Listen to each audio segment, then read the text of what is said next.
Colossenses 4, nós vamos ler a partir do versículo 7. Deixa eu só desligar aqui. Tíquico, irmão amado e fiel ministro, e conservo no Senhor, vos fará saber o meu estado, o qual vos enviei para o mesmo fim, para que saiba o vosso estado e console os vossos corações.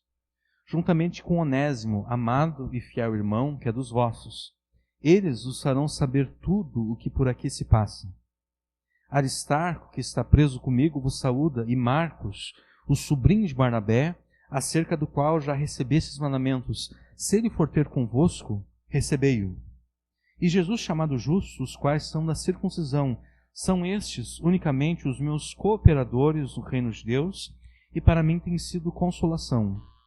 Saúda-vos Epáfras, que é dos vossos, servo de Cristo, combatendo sempre por vós em orações, para que vos conserveis firmes, perfeitos e consumados em toda a vontade de Deus.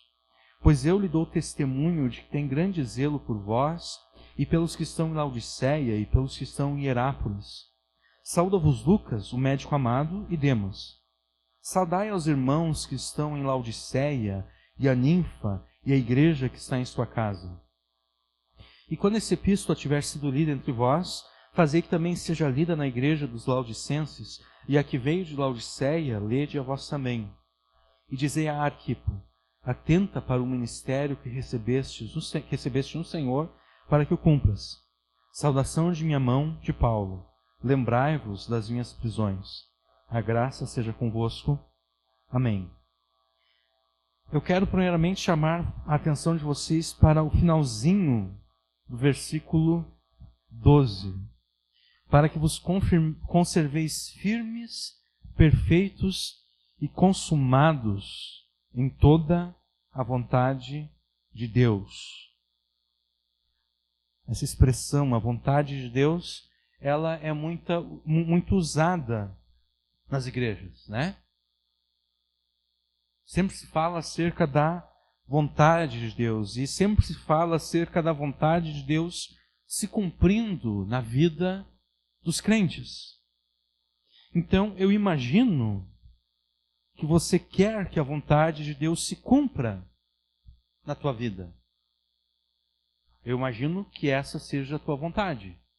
A tua vontade é que a vontade de Deus se cumpra na tua vida. Para que a vontade de Deus se cumpra na tua vida, para que a vontade de Deus se cumpra em você, você precisa estar qualificado para isso. Você precisa se qualificar, você precisa estar preparado para que a vontade de Deus se cumpra em você. Essa qualificação, essa preparação, passa pela tua obediência à palavra de Deus. A tua obediência à palavra de Deus no contexto da igreja local. Tá? Então, é o mesmo tema da última pregação. Obedeça à palavra de Deus no contexto da igreja local e então a vontade de Deus vai se cumprir na tua vida, vai se cumprir em você. O meu plano, na verdade, era ter terminado essa pregação na semana passada, tá? Mas o tempo, como dizem, ele é implacável. O tempo não para. E por isso eu tomei a decisão de interromper a pregação na semana passada, porque já estava ficando tarde demais, né? Então, nós vamos continuar a pregação na semana passada hoje. Só que antes de nós continuarmos no ponto onde nós paramos, nós vamos fazer um breve resumo daquilo que foi dito, daquilo que foi tratado na semana passada. Obviamente, não com todos os detalhes, tá? O que nós fizemos? Nós dividimos esse texto aqui que nós demos, do versículo 7 até o versículo 18, em 5 parágrafos. O primeiro parágrafo, dos versículos 7 até o 9, o segundo, dos versículos 10 até o 11, o terceiro parágrafo, dos versículos 12 até o 14, o quarto, nos versículos 15 até o 17, e o quinto parágrafo, o versículo solitário ali, o versículo 18. A minha tese é que, com base naquilo que está escrito nesses versículos aqui, nós podemos traçar implicações, conclusões e aplicações práticas acerca do funcionamento orgânico da igreja local como corpo de Cristo. Por exemplo, na semana passada, com base nos versículos 7 a 9, nós chegamos à seguinte conclusão: deve existir na igreja um canal pelo qual as informações relevantes e necessárias são compartilhadas para que todos os problemas possam ser resolvidos. E como é que nós chegamos a essa conclusão? A partir da dupla missão com a qual Paulo encarregou Tíquico e Onésimo, nos versículos 7, 8 e 9. Que dupla missão é essa? Nos versículos 7 e 9, a primeira parte da missão é dar a conhecer à igreja de Colossenses a situação de Paulo. A igreja de Colossos, a situação de Paulo. Tíquico e Onésimo deveriam falar para a igreja de Colossos qual era a situação de Paulo. Eles sabiam que Paulo estava preso, mas Paulo queria que eles dessem mais detalhes acerca da prisão dele, acerca da situação dele, o que estava acontecendo com Paulo lá em Roma. Isso aparece nos versículos 7 e 9. Essa é a primeira parte dessa dupla missão. A segunda parte aparece no versículo 8, que era recolher informações da igreja lá de Colossos para passar essas informações depois para Paulo. É isso que diz o versículo 8, acerca de Tíquico, o qual vos enviei para o mesmo fim, para que saiba do vosso estado, conheça o vosso estado, saiba daquilo que está acontecendo com vocês, as circunstâncias da igreja aí de Colossos, né? Para quê? Não apenas para que ele saiba, para que ele saiba, então depois conte para Paulo, tá?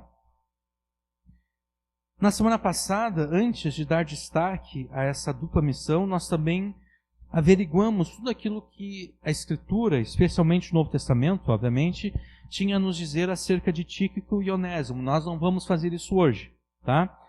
Nós vamos direto considerar a dupla missão de Tíquico e Onésimo, compartilhar com os colossenses a situação de Paulo e informar Paulo acerca da situação da igreja de Colossos. A igreja é chamada de o corpo de Cristo. A igreja é um corpo. A igreja é um organismo. E em todo organismo existe uma troca de informações. Os nossos olhos enxergam, né? Nós vemos com os nossos olhos. Mas de nada adiantaria nós termos a capacidade de enxergar com os nossos olhos se a informação que os nossos olhos enxergam não fosse compartilhada com o resto do corpo. Por exemplo, eu estou enxergando a minha chave aqui nesse púlpito. Mas de nada adiantaria eu enxergar a chave se os meus olhos, se o meu cérebro não recebesse a informação que os meus olhos estão passando, e se essa informação depois não fosse repassada para a minha mão para que eu conseguisse pegar a chave. Né? De nada adiantaria. Eu estaria vendo a chave, eu estaria pensando, eu preciso pegar aquela chave, mas a informação não é compartilhada. A minha mão ficaria tateando nesse púlpito aqui à procura da chave. Então, a igreja é um corpo, a igreja é um organismo. E a gente está pensando aqui na igreja especialmente como igreja local. A gente não está pensando na igreja como a igreja espalhada no mundo inteiro, ou a igreja espalhada por todo o Brasil, ou a igreja espalhada por todo o Novo Hamburgo. Não, a gente está pensando na igreja como igreja local. A igreja local é um corpo, a igreja local é um organismo. E como organismo, é necessário que exista uma troca de informações. Informações importantes, informações relevantes. É necessário que exista esse canal, troca de informações. Tá? É assim que a igreja deve funcionar. Essa é a implicação e a conclusão que nós podemos traçar a partir dos versículos 7, 8 e 9 de Colossenses 4.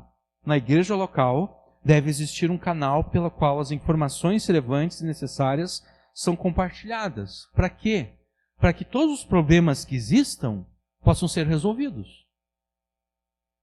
Porque, do contrário, alguém na igreja está passando por um problema e aqueles que têm a capacidade de resolver aquele problema não ficam sabendo.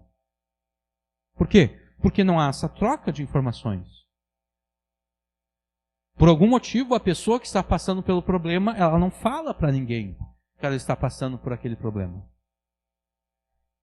Vamos deixar a coisa bem prática. Alguém está passando por necessidade financeira.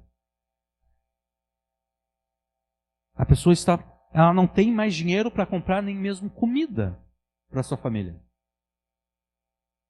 A palavra de Deus ensina que a função dos crentes, é a função da igreja local, ajudar essa pessoa. Mas como é que ela poderia ser ajudada se ela não fala que está passando por necessidade? Ela não diz. Talvez ela tenha vergonha de dizer que está passando por necessidade financeira, que não tem mais dinheiro para comprar comida. Talvez seja por vergonha, por orgulho, que leva exatamente a vergonha de falar. Por algum motivo ela não fala. Como é que o problema dela vai ser resolvido? Não vai ser resolvido. Não há como resolver esse problema, porque a pessoa não está passando a informação importante, a informação necessária para que o problema seja resolvido. Com isso, eu não estou dizendo que todo mundo tem que saber das circunstâncias de todo mundo. Eu estou dizendo que a pessoa tem que dizer para todo mundo o problema pelo qual ela está passando. Não. O que eu estou dizendo é que os irmãos que receberam de Deus a capacidade e a maturidade para resolver os problemas que ocorrem na igreja, esses irmãos têm que tomar conhecimento de que existem problemas a serem resolvidos.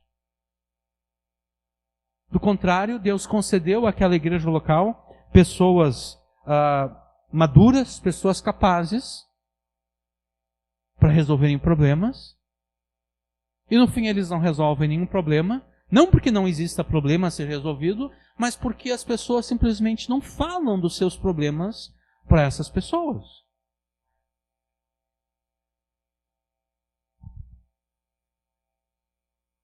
Do que adianta termos irmãos maduros e capazes de resolver os problemas se a informação de que existem problemas a serem resolvidos não chegam a eles? Agora, qual é a aplicação prática disso? Bom, eu já disse isso, mas vou reforçar aqui. Se você está passando por qualquer tipo de dificuldade, seja de ordem financeira, familiar, espiritual ou de qualquer outro tipo, o que você deve fazer? Você deve procurar a liderança da igreja para receber ajuda, para receber conselho, para receber oração. Porque como você poderia receber ajuda, conselho e oração se você não informa a liderança da igreja que você precisa receber ajuda, conselho e oração? Como é que alguém vai orar por você se você não diz que você precisa de oração? Como alguém vai orar para que o problema do teu casamento seja resolvido se você não diz que o teu casamento, que há problemas no teu casamento?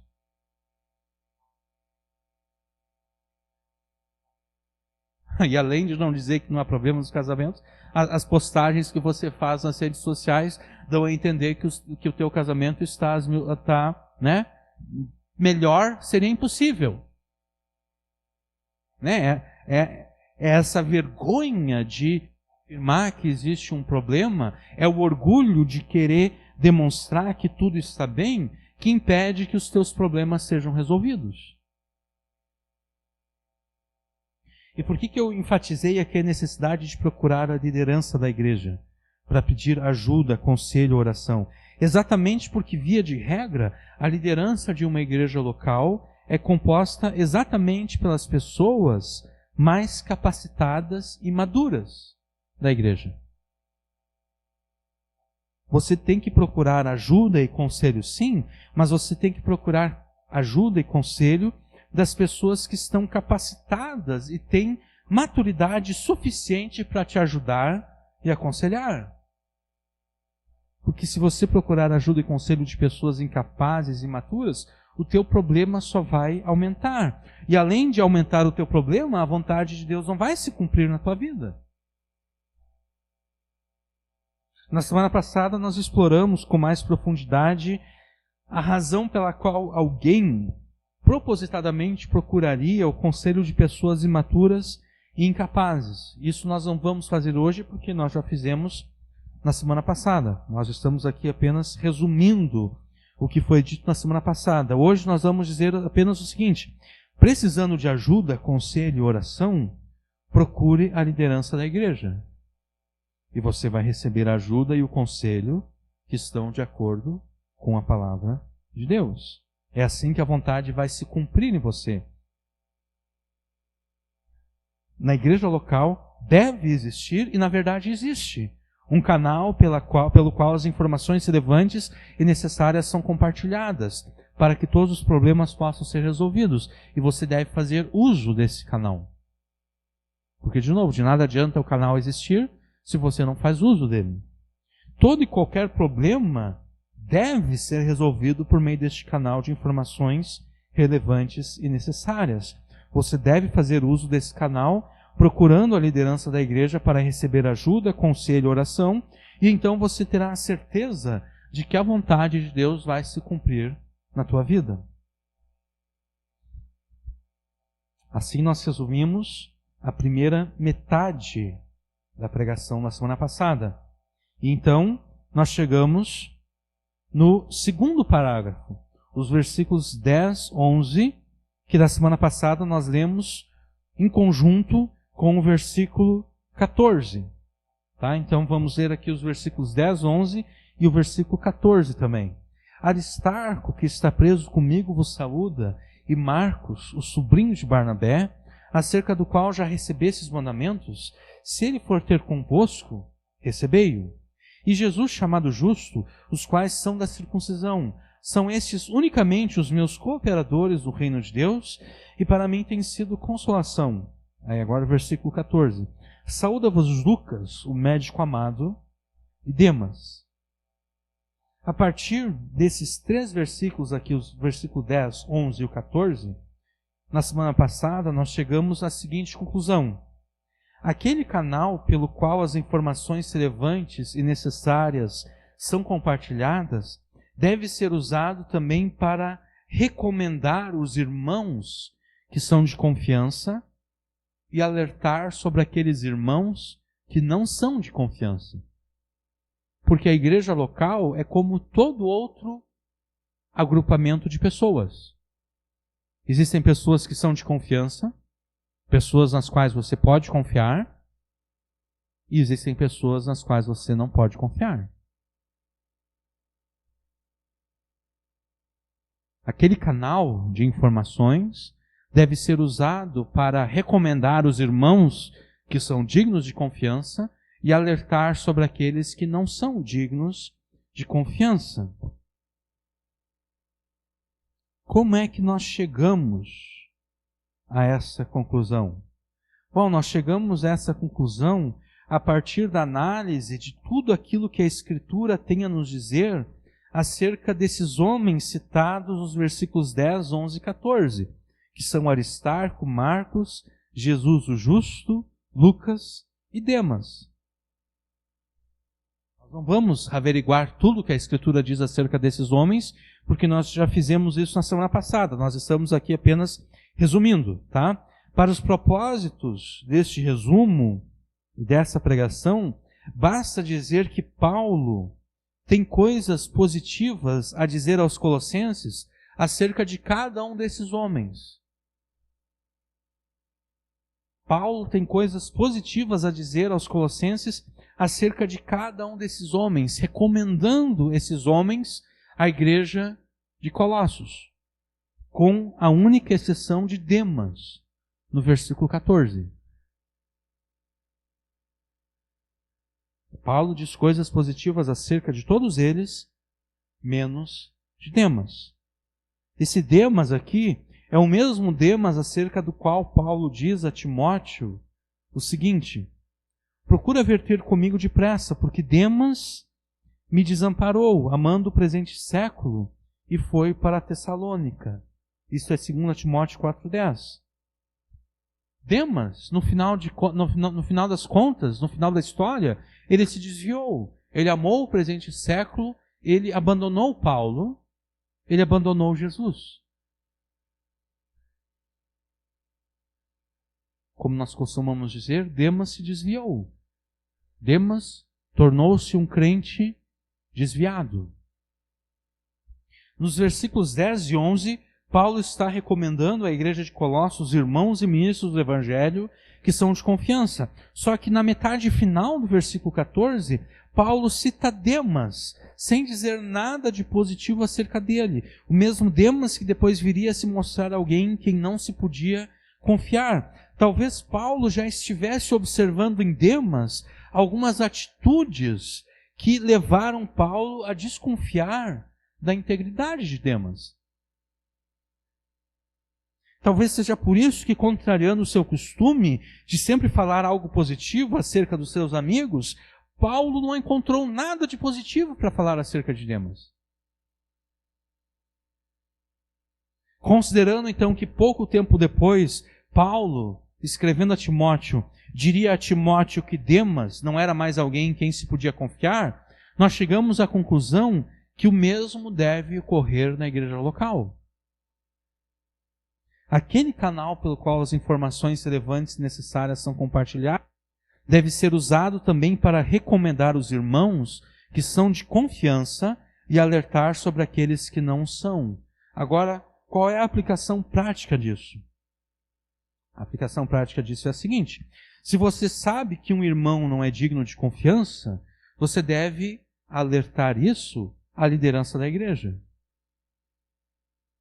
Se você sabe que um irmão não é digno de confiança, você deve alertar isso à liderança da igreja. A liderança da igreja, então, vai tomar as devidas providências. Mas como é que você poderia saber que um irmão não é digno de confiança? Bom, a única forma de você saber disso é através do processo de disciplina bíblica ordenado por Jesus em Mateus 18. Eu vou ler aqui para vocês. Mateus 18, versículos 15, 16 e 17. Ora, se o teu irmão pecar contra ti, vai e repreende-o entre ti e ele só. Se te ouvir, ganhaste teu irmão. Mas se não te ouvir, leva ainda contigo um ou dois, para que pela boca de 2 ou 3 testemunhas toda a palavra seja confirmada. E se não as escutar, diz-o à igreja. E se também não escutar a igreja, considera-o como um gentio e publicano. Você vai saber que um irmão não é digno de confiança quando ele pecar contra você e você, em obediência a Jesus, confrontar esse irmão com o pecado dele, primeiro sozinho e depois com testemunhas. Se depois de não aceitar a tua repreensão na primeira vez e a repreensão das testemunhas que você levou na segunda vez, você deve procurar a liderança da igreja para informar o ocorrido. Obedecendo a Jesus, a liderança da igreja então vai trabalhar para que haja reconciliação entre o irmão que pecou contra você e você. E a reconciliação passa pelo arrependimento, passa pela restituição por parte do irmão que pecou contra você. Se não houver arrependimento por parte do pecador, mesmo depois das tentativas feitas pela liderança da igreja, o caso será trazido a público, para que os demais irmãos saibam que, segundo o próprio Jesus, aquela pessoa não é mais de confiança. Aquela pessoa não deve mais ser tratada como um irmão em Cristo. Aquela pessoa, segundo Jesus, deve ser tratada segundo um publicano e um pecador. Essa é a primeira parte da aplicação. A segunda parte da aplicação é a seguinte, ou melhor, a segunda aplicação é a seguinte: imaginemos que algum irmão pecou contra você e que isso é do conhecimento de outros irmãos na igreja. Digamos que você obedeceu a Jesus, deu início ao processo de disciplina bíblica, segundo aquilo que Jesus determinou em Mateus 18. Consideremos que este processo de disciplina bíblica levou o irmão pecador ao arrependimento e ele se reconciliou contigo. Ele restituiu tudo aquilo em que ele te prejudicou. É a tua responsabilidade, agora que houve a reconciliação, informar isso a todos os irmãos que sabiam do ocorrido, que sabiam que aquele irmão havia pecado contra você. Por que isso? Porque se você não avisar eles, eles continuarão considerando aquele irmão como alguém que não se arrependeu, como alguém que não é de confiança. Todos os irmãos que sabiam do caso inclusive a liderança da igreja, devem ser avisados que houve a reconciliação entre vocês. E a gente pode dar exemplo a partir dos próprios personagens que Paulo cita aqui, nesses versos, em Colossenses 4. Paulo cita aqui no versículo 10, Marcos e Barnabé. Paulo, Marcos e Barnabé são famosos por terem vivenciado uma circunstância não muito agradável no livro de Atos. Houve uma desavença entre Paulo e Barnabé. Qual foi a causa dessa desavença? A causa dessa desavença foi exatamente Marcos. Porque na primeira viagem missionária, Paulo e Barnabé tinham levado Marcos como companheiro, como ajudante. Mas Marcos fugiu. A gente diria que Marcos não aguentou a pressão. Marcos não aguentou o tirão de ser um missionário. De ser alguém que vai até povos estranhos que não conhecem nada acerca de Deus, que não conhecem nada acerca de Jesus, e pregar o evangelho a essas pessoas e plantar igrejas no meio desses lugares. Marcos não aguentou a pressão desse tipo de ministério e Marcos fugiu. E daí na segunda viagem missionária, Paulo fala o seguinte a Barnabé: olha, a gente deveria de voltar para aquelas igrejas que a gente estabeleceu entre os gentios para verificar se os nossos irmãos estão bem, verificar como eles estão, se as igrejas estão saudáveis. E Barnabé disse: isso, vamos fazer isso mesmo. E Barnabé disse: vamos levar Marcos com a gente. E Paulo diz: não, a gente não pode levar Marcos. Marcos fugiu na primeira vez. E Barnabé disse: sim, ele fugiu, mas a gente pode dar uma chance para ele, mais uma chance, a gente pode ajudar ele nas fragilidades dele, para que ele crie coragem, para que ele tenha capacidade para o ministério. Paulo disse: não, eu não quero levar Marcos. Eles tiveram essa briga, tiveram essa discussão, e foi tão pesado a coisa que eles se separaram. Eles separaram o ministério deles.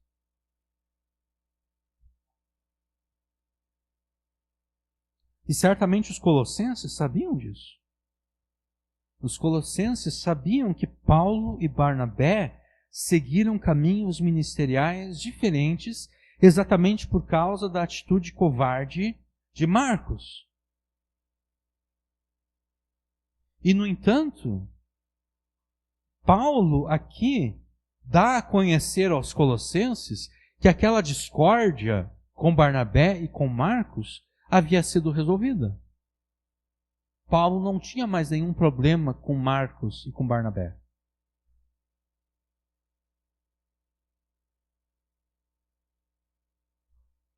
Os colossenses sabiam que no passado Paulo tinha tido um problema com Marcos e Barnabé, mas agora Paulo diz: olha, aquele problema, aquela discussão, aquela rixa, acabou. Está tudo resolvido.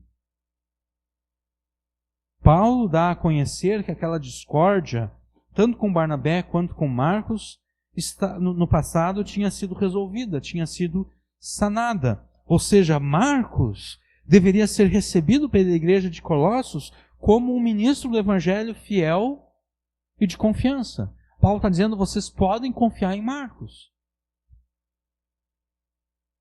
Vocês podem confiar em Marcos. Quando houver a reconciliação entre você e o irmão que te prejudicou, você deve comunicar isso à liderança da igreja e aos demais irmãos que sabiam do que havia acontecido, para que todos voltem a confiar naquele irmão. E aqui nós terminamos a segunda aplicação e nós já entramos na terceira aplicação da necessidade de que na igreja local nós saibamos quem são os irmãos em que se pode confiar e aqueles que não são de confiança. E a terceira aplicação tem a ver exatamente com o perdão e a reconciliação.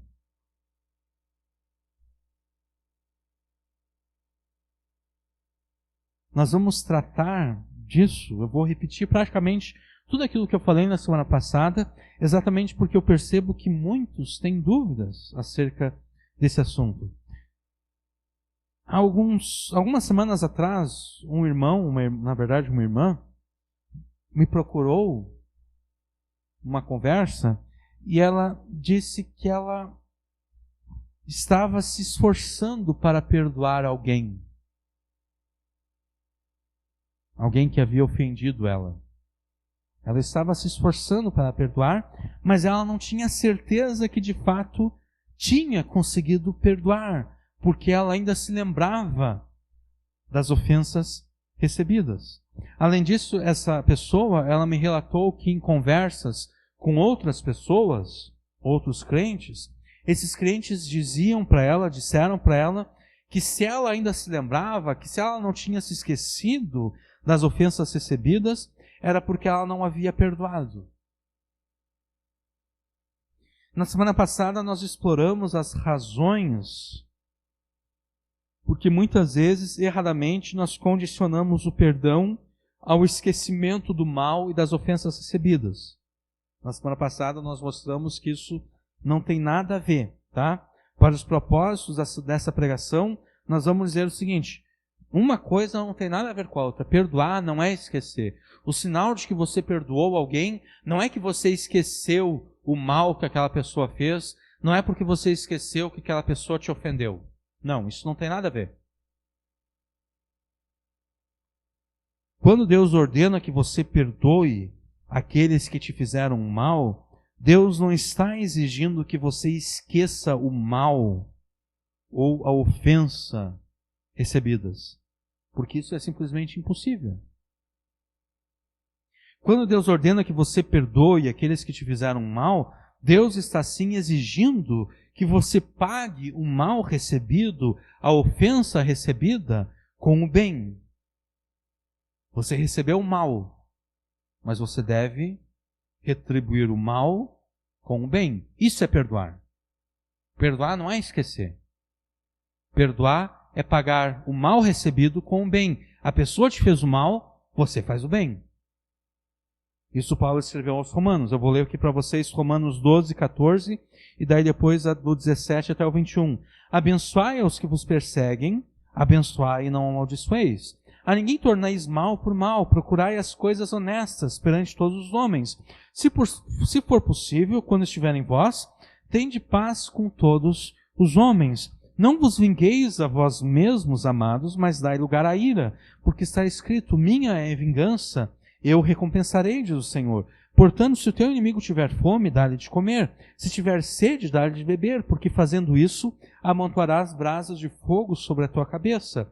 Não te deixes vencer do mal, mas vence o mal com o bem.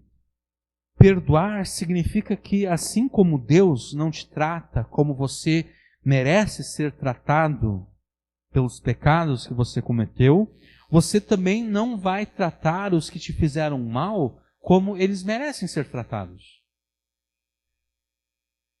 Quem faz o mal a qualquer pessoa merece ser tratado conforme o mal feito. Aqueles que te fizeram mal, aqueles que te ofenderam, mereceriam receber todo o mal que eles fizeram contra você. Mas não será você a retribuir o mal recebido com o mal. Por que não? Porque perdoar significa retribuir o mal com o bem. Para você perdoar alguém, você não precisa literalmente esquecer o que aquela pessoa fez contra você. Porque se fosse assim, o perdão seria impossível. Como a gente viu na semana passada, seria impossível até mesmo para Deus, porque Deus não pode esquecer nada, porque Deus é onisciente. Deus conhece todas as coisas. O conhecimento de Deus não pode nem ser aumentado e nem diminuído. Deus não pode hoje saber mais do que ele sabia ontem, porque Deus sempre soube de todas as coisas. E Deus não pode hoje saber menos do que ele sabia ontem, porque ele sempre soube de todas as coisas e ele sempre vai saber de todas as coisas. Perdoar significa que você vai tratar com bondade a pessoa que te fez o mal. conforme a mesma bondade com a qual Deus te tratou. É possível que ao enxergar a pessoa que te fez o mal, você reviva tudo aquilo que você sentiu ao receber o mal. É possível que você se sinta péssimo ao enxergar a pessoa que te fez mal. É possível que você fique triste ao enxergar a pessoa que te fez o mal. É até mesmo possível que você sinta ira ao enxergar a pessoa que te fez o mal. Mas nenhum desses sentimentos importa, desde que você obedeça aquilo que Paulo ordenou em Romanos 12. Com o tempo e o costume adquirido de fazer o bem a quem te fez o mal, Deus vai te ajudar a ponto de amenizar todos os sentimentos ruins que você sente ao enxergar aquela pessoa. E, obviamente, você deve orar a respeito disso, né? Você deve orar para que Deus sempre te dê graça, para que você sempre possa pagar o mal recebido com o bem. Um outro mal entendido que as pessoas têm acerca do perdão, que os crentes têm acerca do perdão, é pensar que perdoar significa livrar a pessoa de enfrentar as consequências dos seus pecados. A gente pode imaginar um cenário terrível, um cenário que ninguém quer vivenciar, onde alguém mate uma pessoa que você ama. Deus determina que você deve perdoar o assassino. Mas o que significa perdoar o assassino? Significa que você mesmo não vai se vingar do assassino. Significa que se o assassino tiver fome, você vai dar de comer para o assassino. Se ele tiver sede, você vai dar a ele água para beber. Se ele tiver frio, né? Nós estamos agora entrando no inverno, né? Se ele tiver frio, você vai dar uma roupa para ele se aquecer. Isso é perdoar. Deus ordena que você perdoe o assassino. Deus ordena que você não se vingue do assassino. Por que você não deve se vingar do assassino? Porque a vingança pertence a Deus. É Deus que se vinga dos maus. Deus não permite que os seus filhos se vinguem dos maus, exatamente porque é Deus que se vinga dos maus. É isso que Paulo diz em Romanos 12, 19. Não vos vingueis a vós mesmos, amados, mas dai lugar à ira, porque está escrito, minha é vingança, eu recompensarei, diz o Senhor. Você não deve se vingar a si mesmo, porque Deus reserva a si mesmo o direito de vingança. E como é que Deus exerce esse direito de vingança contra os maus? A resposta está na continuação do texto, em Romanos 13. Que eu vou ler para vocês aqui.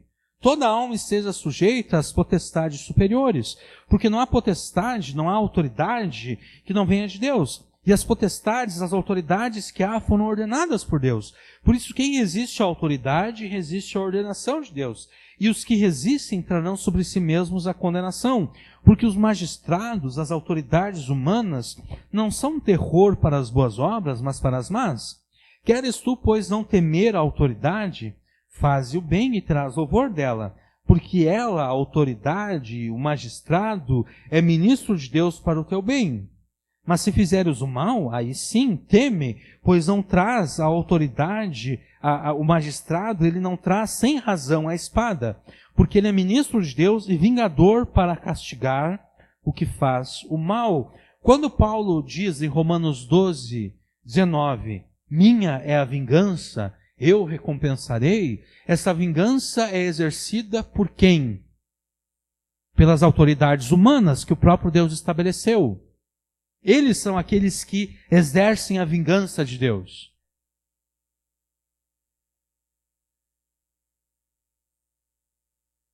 O Deus que se vinga dos pecadores e criminosos usa os seus ministros, as autoridades civis, os magistrados, para exercer essa vingança. Isso quer dizer que você sim deve perdoar o assassino. Mas perdoar o assassino não significa que você deve comparecer diante do juiz e rogar para que o juiz não condene aquele assassino. Não. Aquele assassino deve ser condenado à prisão. Na verdade, ele deveria ser condenado à morte, segundo a aliança que Deus fez com Noé. Porque a aliança que Deus fez com Noé se estende a toda a humanidade, né? Porque Noé é o segundo pai da humanidade. O primeiro pai da humanidade é Adão. Mas então houve o dilúvio. A partir de Noé, Deus recria toda a humanidade de novo. A aliança que Deus fez com Noé diz que todo aquele que derrama o sangue do homem, o seu sangue deve ser derramado. Ou seja, o assassino deve receber a pena de morte, segundo a aliança que Deus fez com Noé. Essa aliança, ela se estende a toda a humanidade, e essa aliança, ela permanece válida até os dias de hoje. Porque se ela não permanecesse válida, também não permaneceria válida a promessa que Deus fez a Noé. Qual foi a promessa que Deus fez a Noé? De que Deus não destruiria novamente a terra pelo dilúvio. Essa foi a promessa que Deus fez a Noé. Deus disse para Noé, olha, toda vez que começar a chover e tu olhar para o céu e tu ver o arco, o meu arco da aliança, o arco-íris, é porque eu me lembrei dessa promessa que eu fiz contigo. É mais ou menos como se Deus estivesse dizendo o seguinte: na semana passada, aqui no Rio Grande do Sul, nós tivemos uma semana chuvosa, né? Choveu a semana inteira. Deus estava a fim de destruir o mundo na semana passada.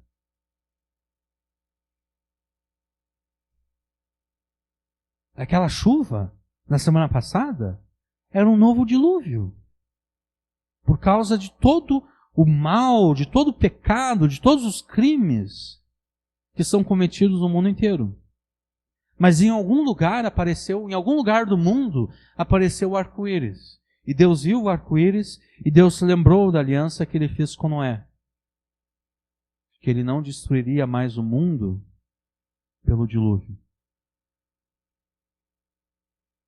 Essa promessa permanece válida até os dias de hoje. Isso quer dizer que a outra parte da aliança também permanece válida. Todo assassino deve receber a pena de morte.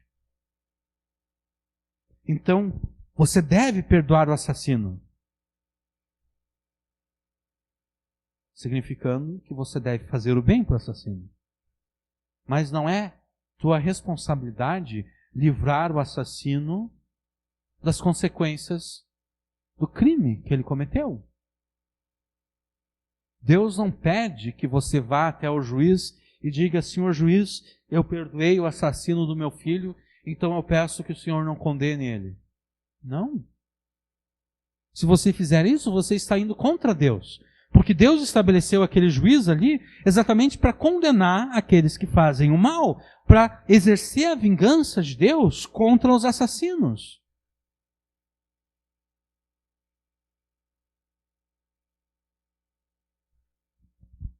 A condenação do assassino nada mais é do que Deus vingando com justiça o mal que o assassino cometeu contra você e contra a pessoa que ele matou. Se alguém te roubou, você deve perdoar, sim. Mas ao perdoar a pessoa que te roubou, não significa que você estará desculpando o roubo que ela cometeu contra você. Ou seja, você deve exigir de volta tudo aquilo que foi roubado.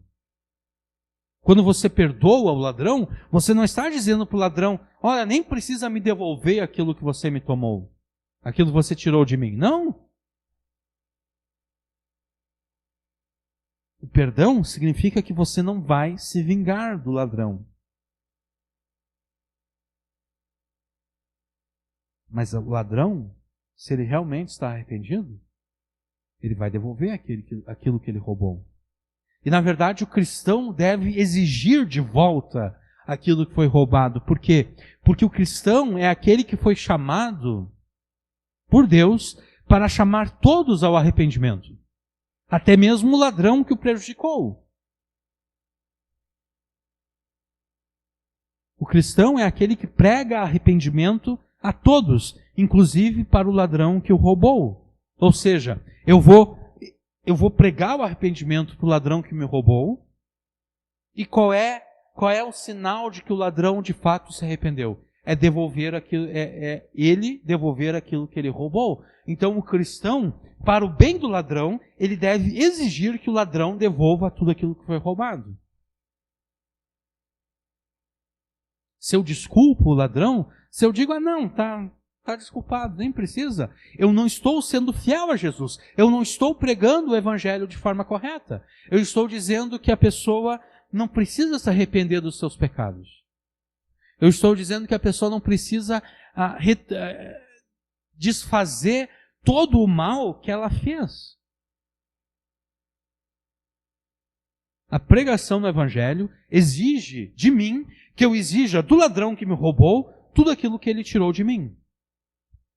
Porque do contrário, eu não estou pregando o evangelho com fidelidade. Eu estou pregando um evangelho meia boca, um evangelho que não vai salvar ninguém, que não vai salvar o ladrão e que nem me salvou também.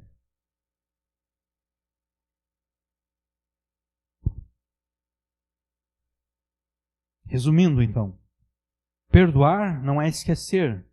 Perdoar é pagar o mal com o bem.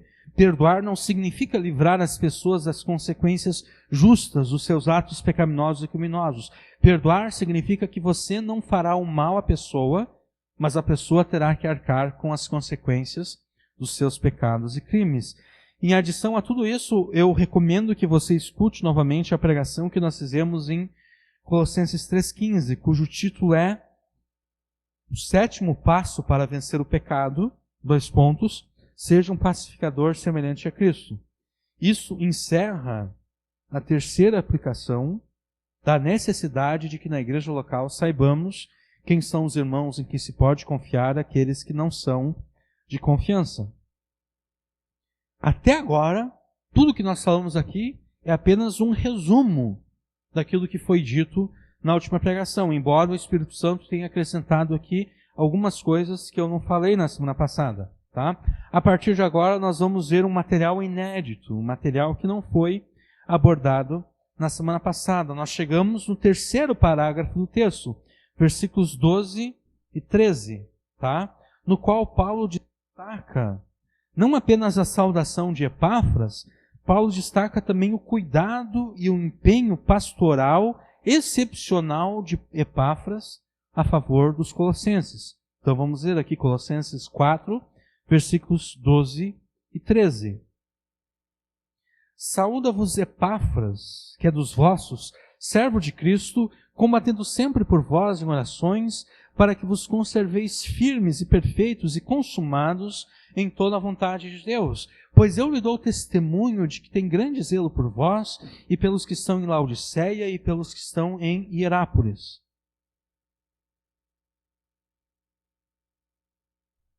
Paulo aqui destaca o cuidado e o empenho pastoral excepcional de Epáfras a favor dos colossenses. E você deve fazer o mesmo. Você deve reconhecer e recompensar com confiança os ministros que demonstram cuidado e empenho pastorais excepcionais a teu favor na igreja local. Mas antes de chegarmos nesse ponto e nas várias aplicações dele, nós devemos nos ater ao texto aqui. Nós devemos descobrir quem é esse tal de Epáfras. Quem é esse Epáfras? Epáfras é provavelmente o fundador das igrejas de Colossos, Laodiceia e Hierápolis. E ele é possivelmente o principal pastor dessas igrejas. Epáfras fundou essas igrejas durante o ministério extenso de Paulo em Éfeso. Isso aparece lá em Atos 19. Paulo fica 2 anos em Éfeso.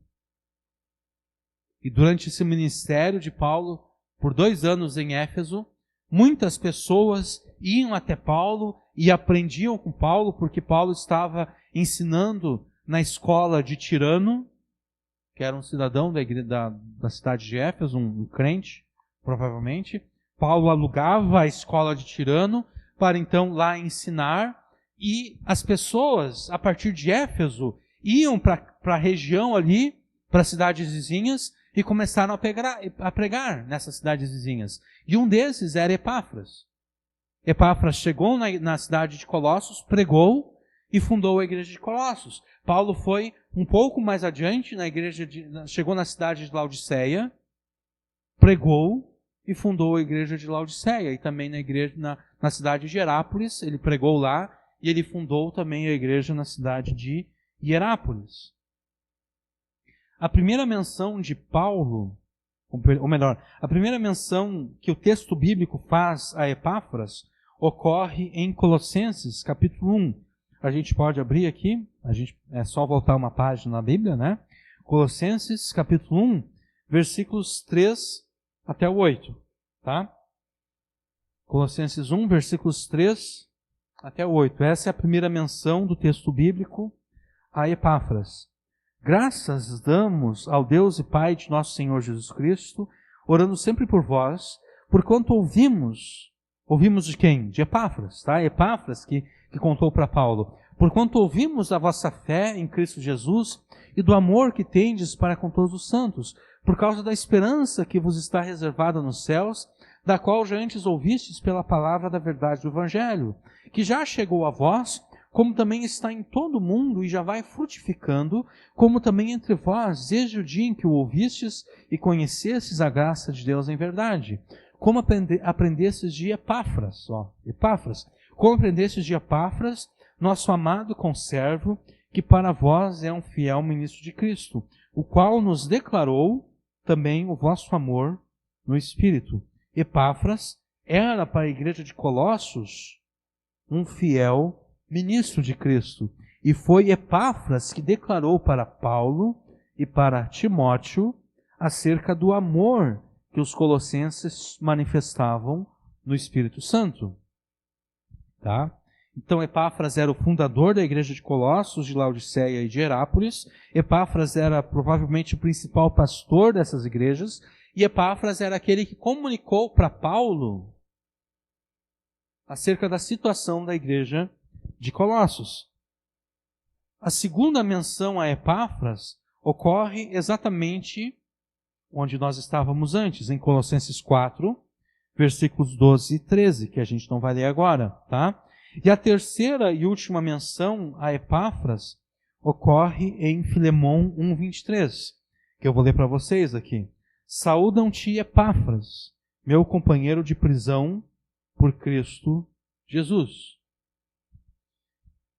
Na pregação passada, nós afirmamos que as epístolas de Paulo à igreja de Colossos e a Filemão foram escritas no mesmo período por Paulo e foram levadas a Colossos ao mesmo tempo por Tíquico.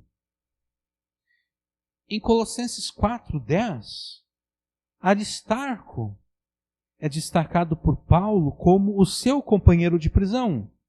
E em Filemão, que eu acabei de ler para vocês aqui, esse destaque pertence a Epáfras. Por que ocorre essa mudança? Né? Em Colossenses, Aristarco é o companheiro de prisão de Paulo. Em Filemão, o companheiro de prisão de Paulo é Epáfras. Por que ocorre essa discrepância se essas duas cartas foram escritas ao mesmo tempo? Bom, a partir dos textos que nós verificamos na semana passada, nós chegamos à conclusão que Aristarco, ele deixou-se prender para que pudesse estar junto com Paulo e ajudar Paulo, já que Paulo estava preso num regime que a gente poderia chamar de um regime de prisão domiciliar. E é bem provável que Epáfras e Aristarco, eles se revezassem na companhia que eles faziam a Paulo. Ora, Aristarco estava preso com Paulo, voluntariamente preso com Paulo, para ajudar Paulo, e ora, Epáfras substituía Aristarco nessa prisão, para que eles pudessem ajudar Paulo. Então, eles ficavam se revezando. É assim que a gente explica essa aparente divergência entre Colossenses e Filemão. Tá? Então, assim como Aristarco, Paulo certamente tinha grande confiança em Epáfras. Afinal de contas, Epáfras estava disposto a esquecer da sua liberdade, ficar preso com Paulo, para que ele pudesse ajudar a Paulo. Mas mais do que falar da confiança que ele tinha em Epáfras, Paulo quer destacar o serviço de Epáfras à causa de Jesus Cristo. E ele faz isso chamando Epáfras, no versículo 12, de servo de Cristo. Saúda-vos Epáfras, que é dos vossos, ou seja, que é da região de vocês, um servo de Cristo. Epáfras é um servo de Cristo. E o serviço de Epáfras a Cristo se mostra no cuidado e no empenho pastoral excepcional dele a favor dos colossenses. Tá? A palavra grega aqui traduzida por combatendo é a mesma palavra usada por Paulo em Colossenses 2:1.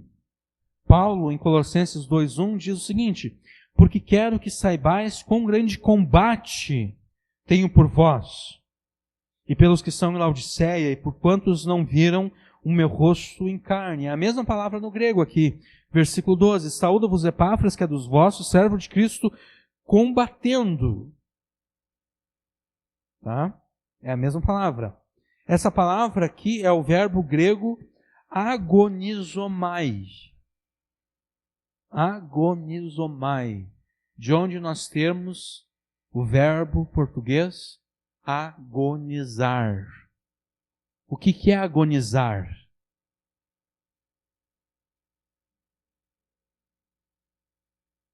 Mas nós usamos em que sentido? Nós usamos o sentido da última luta do corpo contra a morte, né? A pessoa está agonizando, né? A pessoa está morrendo. O corpo dela é a última luta do corpo contra a morte. O corpo está tentando não morrer. É essa luta, né? A luta da agonia, né? O verbo que Paulo usa aqui para o combate é o mesmo verbo da onde nós temos agonizar. Na literatura clássica, esse verbo aqui se referia ao combate de luta. Tipo uma luta livre, em que dois homens entravam num ringue e começavam a lutar um contra o outro.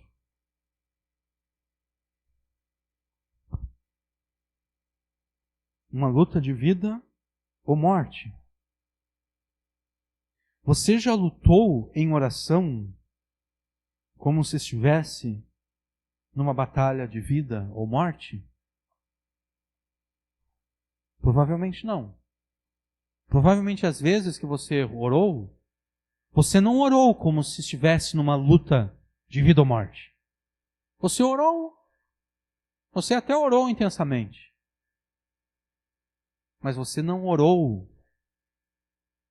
como se estivesse numa luta de vida ou morte.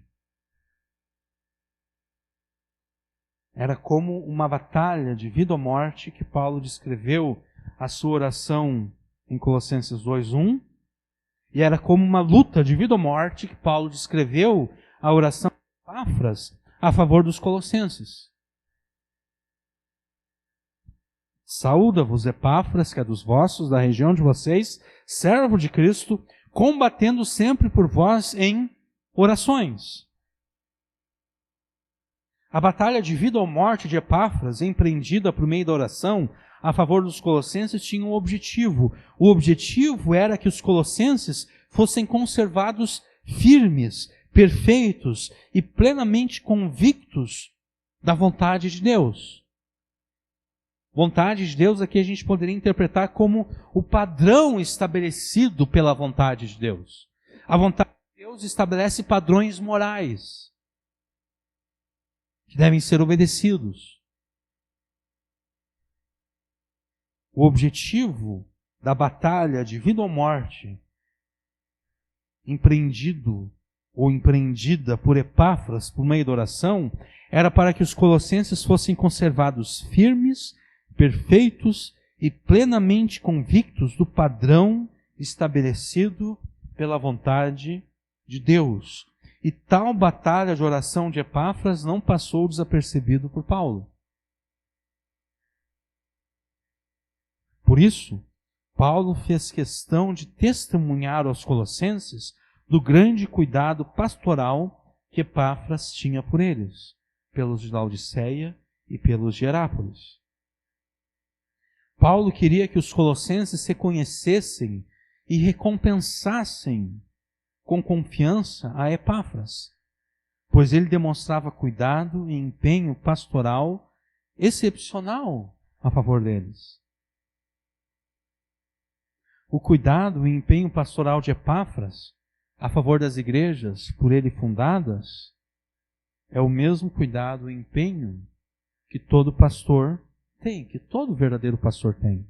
Todo verdadeiro pastor demonstra esse cuidado e esse empenho pastoral por meio das suas orações, por meio das suas pregações, por meio dos seus conselhos. Se o teu pastor está disposto a passar horas batalhando em oração a teu favor, o teu pastor é um verdadeiro pastor, assim como Epáfras. Se o teu pastor está disposto a pregar com fidelidade a Escritura e a te aconselhar conforme a palavra de Deus, mesmo quando ele sabe que isso não vai te agradar, é porque o teu pastor é um verdadeiro pastor, assim como Epáfras. Isso quer dizer que, assim como os colossenses deveriam reconhecer e recompensar Epáfras com confiança, você também deve reconhecer o teu pastor e recompensá-lo com confiança pelo cuidado e empenho pastoral que ele demonstra ter a teu favor. Agora, quais são as aplicações práticas disso? Bom, a primeira aplicação é que você deve fazer uso da disposição que o teu pastor tem para orar a teu favor. Não diga para o teu pastor apenas: pastor, ora por mim. Porque ele vai pensar: tá bom, mas orar por quê? Qual é o motivo da oração? Você precisa de oração porque está passando por alguma dificuldade financeira, dificuldade na família?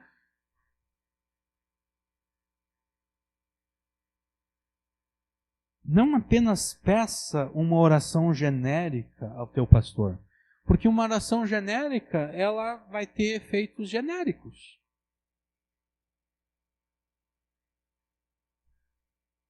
Pastor, ora por mim, tá bom, mas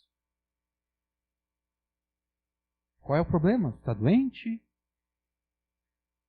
Está se sentindo fraco espiritualmente? Problema na família, problema no casamento, problema com os filhos, problema financeiro? Não basta apenas dizer: pastor, ore por mim. Seja específico. Diga: pastor, eu estou passando por esse problema aqui, ó. Essa circunstância aqui está acontecendo. Uma oração específica, ela sempre vai ser mais eficaz do que uma oração genérica. Por quê? Não que Deus esteja limitado por uma oração genérica, porque afinal de contas, embora a pessoa peça por uma oração genérica, Deus sabe o problema que está acontecendo. Por que uma oração específica ela é mais eficaz do que uma oração genérica? Porque quando você diz de forma específica pelo que você precisa de oração, naquele momento ali o teu pastor já pode te aconselhar.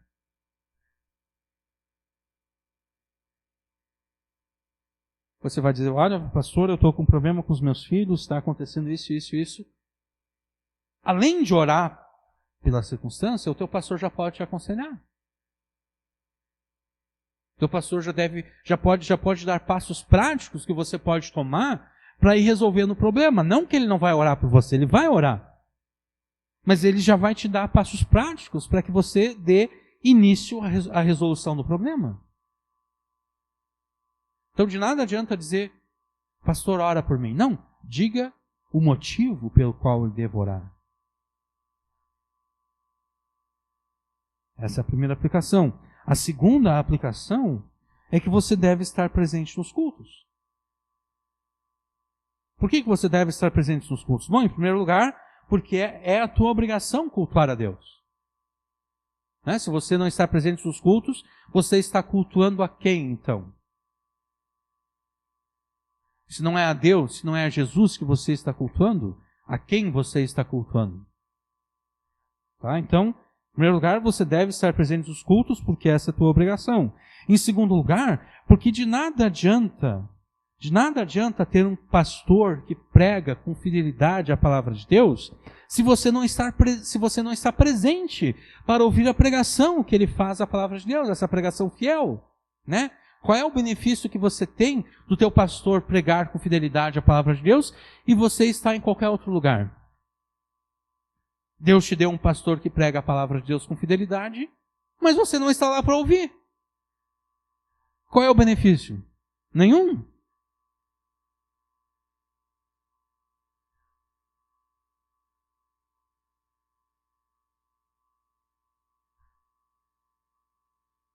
Será através das pregações que você saberá o que deve fazer para que a vontade de Deus se manifeste na tua vida.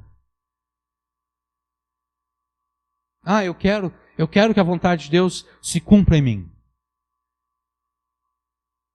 Eu quero que a oração aqui de Epáfras seja verdadeira na minha vida, que eu seja conservado firme, perfeito e consumado em toda a vontade de Deus. Eu quero que isso seja verdade em mim. Eu tomo, como alguns costumam dizer, eu tomo posse disso. Tá bom? Sabe como é que você toma posse disso? Estando presente nos cultos quando a palavra de Deus é pregada. Porque do contrário, você pode tomar posse o quanto quiser, mas nada vai acontecer. Porque a vontade de Deus está sendo explicitada, está sendo aplicada, mas você não está presente para ouvir a vontade de Deus. E daí a vontade de Deus nunca vai se cumprir na tua vida, porque você não sabe qual é a vontade de Deus, porque você não esteve presente quando a vontade de Deus foi ensinada. O que adianta ter um pastor fiel, que prega a palavra de Deus com fidelidade, se você não está lá para ouvir?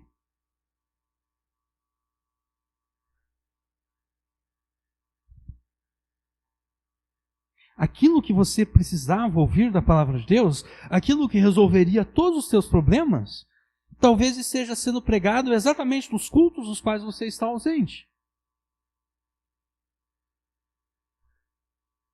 Aquilo que poderia resolver o inferno da tua vida e transformar o inferno da tua vida num verdadeiro céu, está sendo pregado nos cultos nos quais você está ausente.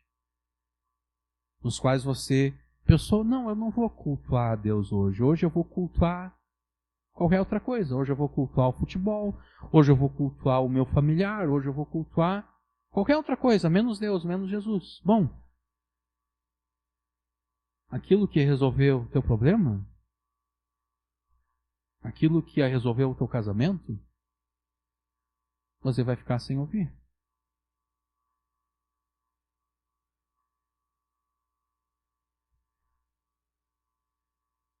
Então, sabendo que Deus colocou sobre a tua vida homens que pregam a palavra de Deus com fidelidade, se esforce para estar presente nos cultos quando a Escritura é pregada. A terceira aplicação é que você deve fazer uso da sabedoria que Deus deu ao teu pastor e da fidelidade do teu pastor a Deus, pedindo conselhos a ele. É por meio do aconselhamento que o teu pastor terá condições de fazer aplicações da palavra de Deus mais específicas ao teu problema. Aplicações de fato cirúrgicas, algo que provavelmente não aconteceria de outro modo no púlpito. Porque quando um pregador, ele está preparando o sermão, ele pensa em possíveis aplicações daquela palavra. Como aquela palavra pode ser aplicada na vida dos seus ouvintes. E se ele é um pastor dotado por Deus, ele vai conseguir pensar em aplicações bem práticas. Mas ainda assim, essas aplicações bem práticas serão genéricas. Porque o pastor não será capaz de imaginar todas as possibilidades de problemas existentes. Ele não vai conseguir pensar, e ainda que ele conseguisse pensar, ele não conseguiria colocar tudo isso numa pregação só.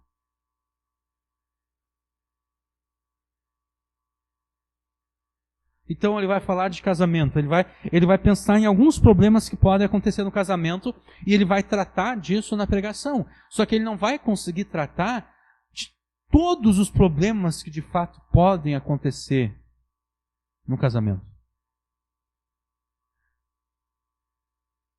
Só porque ele não tratou do problema que acontece no teu casamento, não quer dizer que ele não saiba resolver esse problema. Não. A questão é que ele não pode ser tão específico, porque senão a pregação teria uma duração de 5, 6, 7 horas. Né? Se for para tratar cada probleminha que poderia acontecer e como se resolve cada probleminha, a pregação se torna extremamente longa. Então ele tem que escolher quais as coisas que ele vai tratar. As outras vai ficar por conta da pessoa. As outras possibilidades vai ficar por conta da pessoa procurar ajuda. Dizer, olha, aquele dia o senhor pregou sobre casamento, o senhor tratou sobre esse assunto. O meu problema é parecido com isso, mas é diferente. Olha, porque é isso aqui que está acontecendo aqui. O pastor, então, vai poder dar um conselho mais cirúrgico para o teu caso.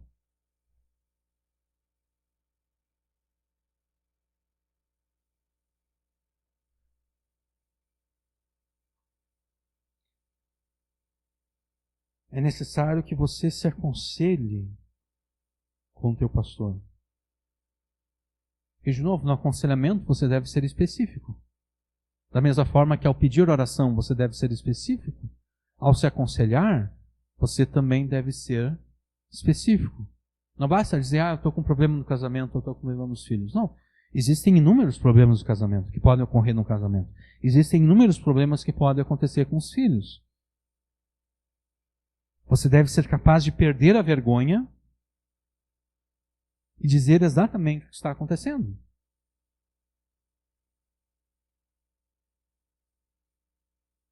Para que então uma solução possa ser encontrada.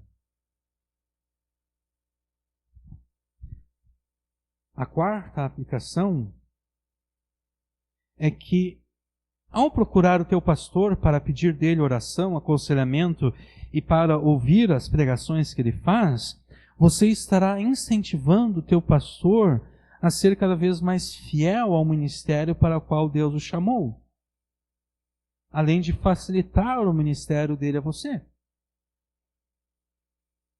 a favor de você. Isso cumpre aquilo que Paulo escreveu no versículo 17, né? Dizei a Arquipo, atenta para o ministério que recebeste do Senhor para que o cumpras.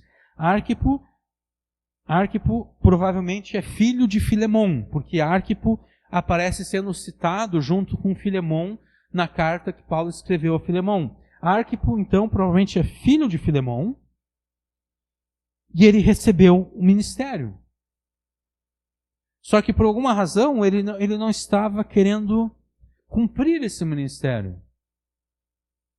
E Paulo encarrega a igreja de Colossos ele encarrega a igreja de Colossos com a seguinte missão: vocês devem animar Arquipo a cumprir o ministério dele. Dizei a Arquipo, atenta para o ministério que recebeste no Senhor, para que o cumpras. Essa é a quarta aplicação.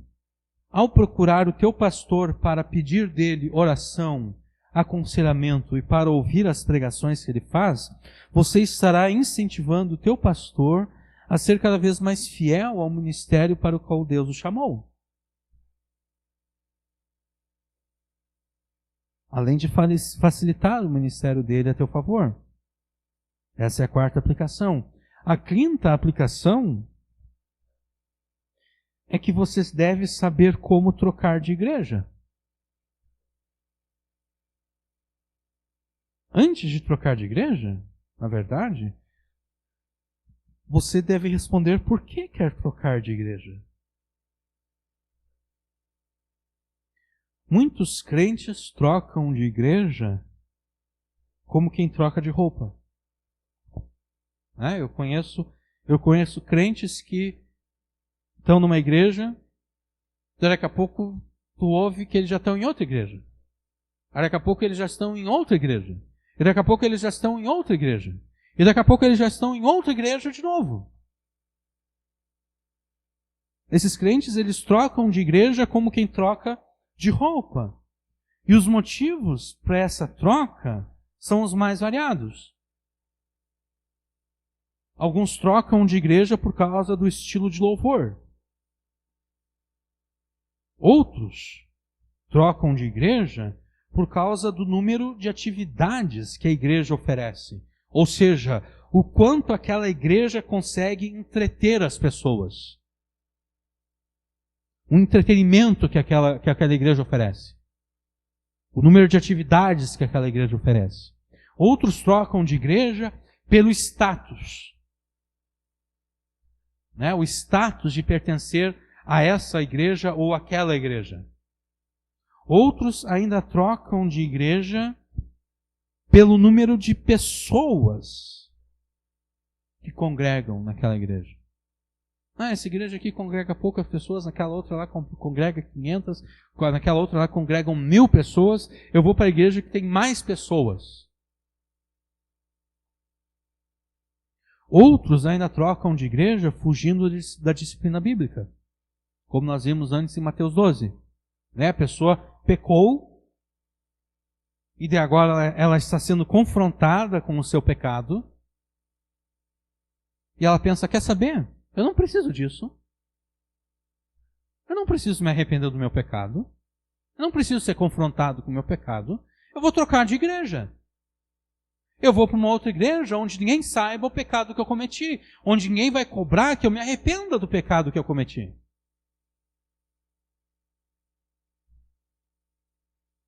Outros ainda trocam de igreja por causa de rixas, por causa de problemas de relacionamento, brigas, desentendimentos. E existem muitas outras razões ainda pelas quais as pessoas trocam de igreja. Todos estes e quaisquer outros motivos para trocar de igreja são motivos injustos e idólatras.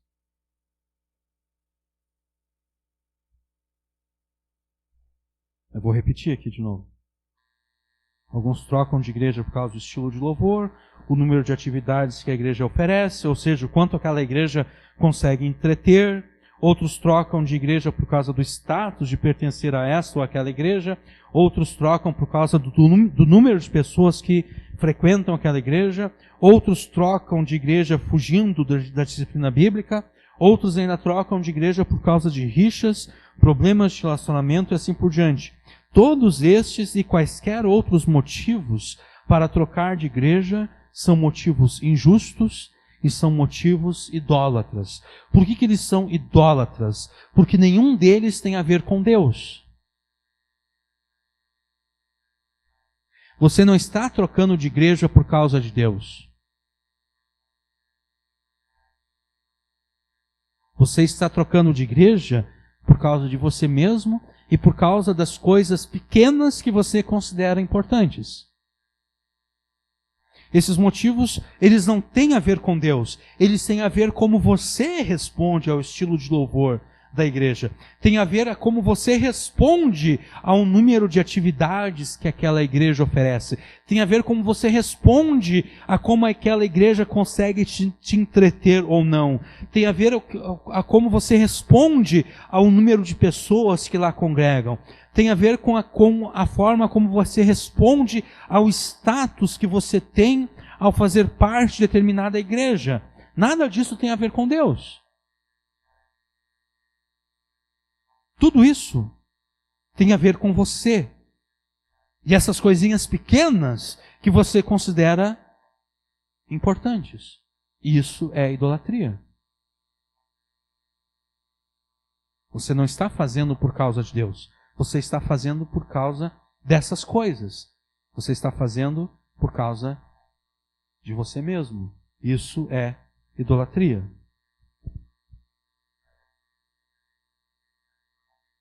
Antes de continuarmos aqui, vamos esclarecer uma coisa. Nós já citamos nesse sermão a necessidade da disciplina bíblica, né? O irmão peca, é necessário que ele seja confrontado com o pecado dele. Muitos crentes trocam de igreja exatamente por causa disso, fugindo da disciplina bíblica. Outros trocam por rixas.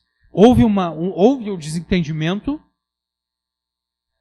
Em vez de se obedecer a Jesus, que é resolver o desentendimento, eu acho que alguém me ofendeu. Eu acho que um irmão fez o mal contra mim, que um irmão me ofendeu. Eu devo ir e confrontar o irmão. Mas eu não quero obedecer a Jesus. Eu não quero confrontar o irmão. Então existe essa rixa, existe esse desentendimento que não está sendo resolvido. O que a pessoa faz? Ela troca de igreja.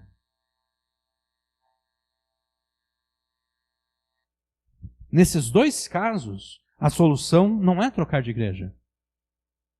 Porque olha só, se eu estou sendo confrontado com o meu pecado, eu de fato pequei, eu estou sendo confrontado com o meu pecado, e eu troco de igreja, eu estou bem com Deus? Não, eu não estou bem com Deus, né? Porque eu cometi o pecado, eu não quero me arrepender do pecado cometido, eu não quero restituir o mal que eu fiz, eu não quero restabelecer toda aquela circunstância, eu não quero, como é que eu posso dizer? Eu cometi um mal contra alguém, eu desgracei a vida daquela pessoa, eu não quero agora ter o trabalho de restaurar a vida daquela pessoa como era antes de eu ter cometido mal. Eu não quero nada disso, eu quero simplesmente trocar de igreja. Eu não estou bem com Deus. Porque eu não quero reconhecer o pecado que eu cometi, eu não quero me arrepender do pecado, eu não quero desfazer o mal que eu cometi. Eu vou trocar de igreja, mas o problema permanece.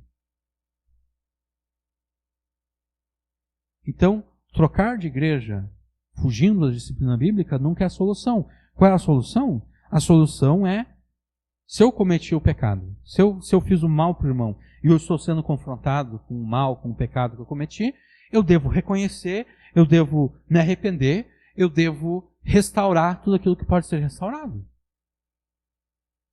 E permanecer na igreja onde eu estava até então. Se existe um problema de relacionamento entre eu e o irmão, a solução não é eu fugir desse problema e ir para outra igreja. Não. A solução é eu confrontar. Olha, irmão, tá acontecendo um problema aqui entre nós. Esse problema de relacionamento a gente tem que resolver. Porque, de novo, se eu fugir, mesmo eu sendo a parte prejudicada, se eu fugir, eu não estou bem com Deus. Porque eu desobedeci a Jesus. Jesus disse que é meu dever confrontar o irmão que me prejudicou. Eu não estou obedecendo a Jesus.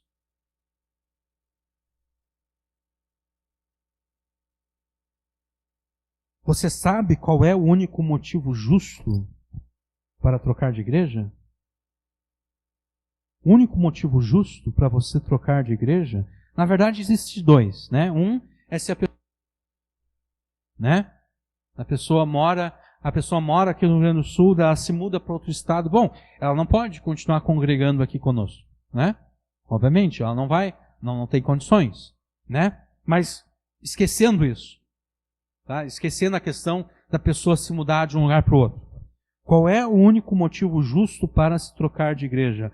O único motivo justo para você trocar de igreja é se você encontrar um pastor que tenha maior cuidado e maior empenho pastoral do que o teu pastor atual. Esse é o único motivo justo. O único motivo justo para algum crente aqui da igreja de Colossos trocar de igreja é se eles encontrassem um pastor que fosse mais fiel no ministério, que tivesse maior cuidado pastoral, que tivesse maior empenho pastoral do que Epáfras. Esse é o único motivo justo para alguém trocar de igreja. Esse é o único motivo que não é idólatra. Porque esse sim tem a ver com Deus, né? Esse sim tem a ver com Deus.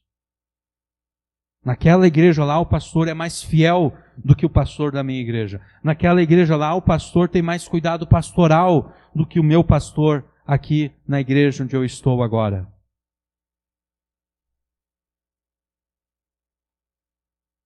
Esse é o único motivo justo.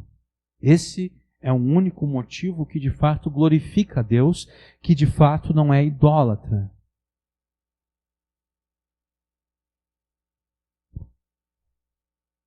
O único motivo justo e não idólatra para você trocar de igreja é se você encontrar um pastor que tenha maior cuidado e maior empenho pastoral do que o teu pastor atual. E conforme afirmamos antes, esse cuidado e empenho pastoral, ele se mostra de 3 formas.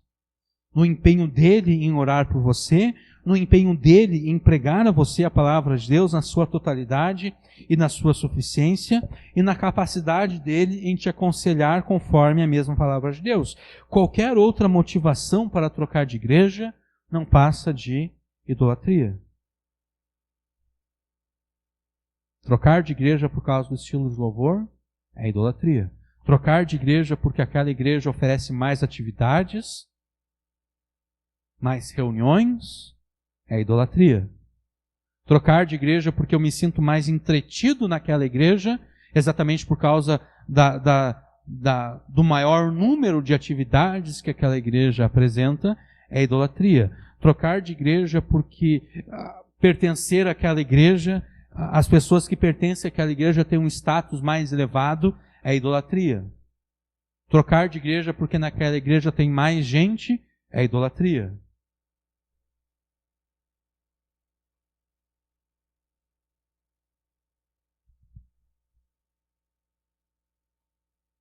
Se você trocar de igreja por qualquer outro motivo, que não seja um pastor que demonstre maior empenho, cuidado pastoral com o teu bem espiritual, você estará cometendo o pecado de idolatria.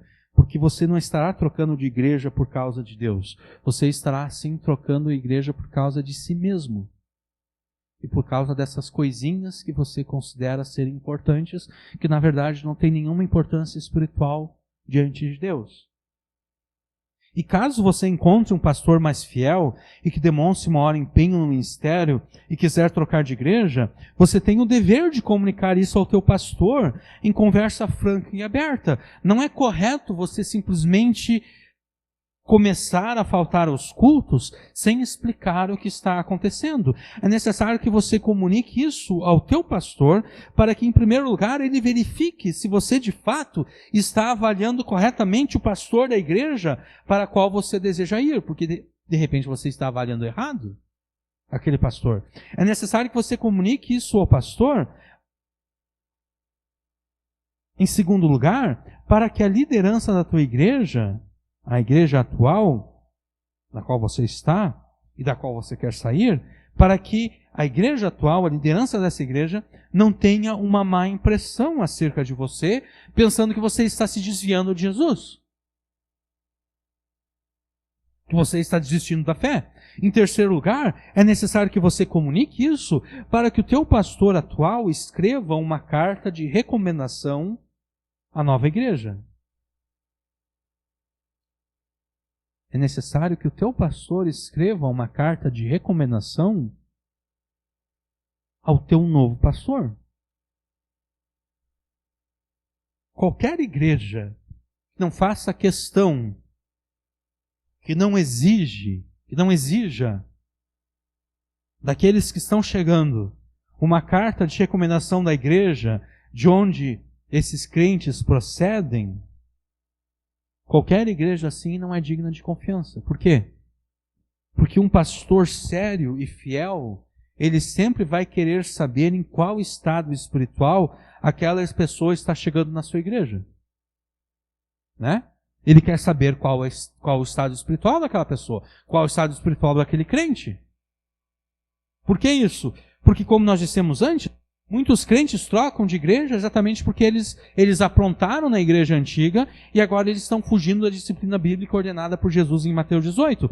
Todo verdadeiro e bom pastor, ele vai querer saber em que estado espiritual aquele crente está chegando na sua igreja. Se o teu novo pastor não quer saber do teu estado espiritual e nem fizer questão de receber uma carta de recomendação do teu antigo pastor, esse teu novo pastor, ele não está verdadeiramente interessado no teu bem-estar espiritual. Ele não quer saber do teu estado espiritual. Ele só vê em você um número a mais para o seu hall de membros. Ele só vê em você uma entrada financeira maior para o seu próprio bolso. E se o teu pastor não está verdadeiramente interessado no teu bem espiritual, como é que a vontade de Deus vai se cumprir na tua vida? Porque as pregações dele não serão fiéis à palavra de Deus, né? Quando ele for te aconselhar, os conselhos dele não serão de acordo com a palavra de Deus. Como é que a palavra de Deus, como é que a vontade de Deus vai se cumprir na tua vida então? A única chance que você tem de que a vontade de Deus se cumpra em você é se você estiver em uma igreja cujo pastor demonstre cuidado e empenho pastoral excepcional a teu favor, semelhante a Epáfras. Reconheça e recompense com confiança os ministros que demonstram cuidado e empenho pastoral excepcional a teu favor na igreja local. É assim que a vontade de Deus vai se cumprir em você. Nós ainda não tratamos os versículos 15 e 16, né? Nos quais nós lemos: saudai os irmãos que estão em Laodiceia e a Ninfa e a igreja que está em sua casa. E quando essa epístola tiver sido lida entre vós, fazei que também seja lida na igreja dos laodicenses, e a que veio de Laodiceia, lede a vós também. A partir desses versículos aqui nós poderíamos traçar aplicações práticas de como devem ser as relações entre as várias igrejas locais. Mas nós não vamos fazer isso nessa série de pregações de Colossenses. Nós faremos isso no futuro, quando for mais apropriado. Nós já tratamos o versículo 17, né? Quando nós falamos que quando os crentes procuram o seu pastor para pedir dele oração, conselho e para ouvir as suas pregações, eles estão animando ele a cumprir o seu ministério. Nós já tratamos o versículo 17, então nós vamos direto para o versículo 18. Saudação de minha mão, de Paulo. Lembrai-vos das minhas prisões. A graça seja convosco. Amém.